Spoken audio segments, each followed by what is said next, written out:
खरी गोष्ट मी सांगून राहिली.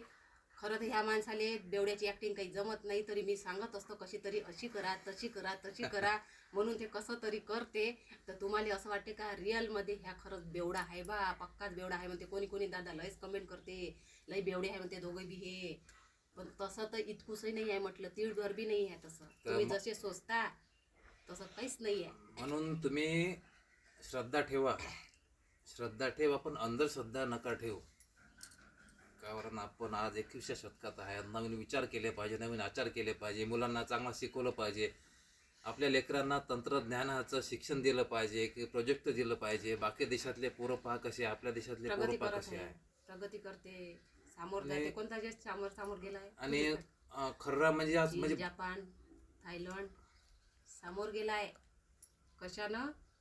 तंत्रज्ञानानं, शिक्षणाच्या द्वारे, शिक्षणाच्यानं. आणि आपले काही नाही.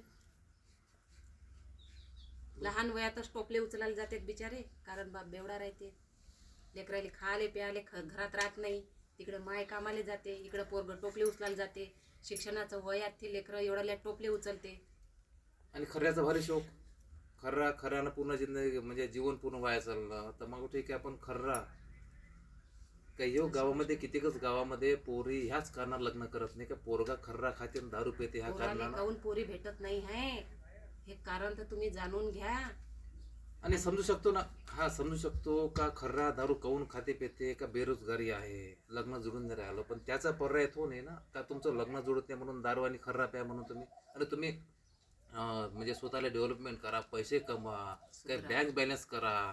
त्या पोरीला माहीत पडलं पाहिजे याच्याकडे गाडी आहे, बँक बॅलन्स आहे, हा मुलगा चांगला आहे, कोणताच व्यसन नाही आले, असं तुम्ही वागा ना.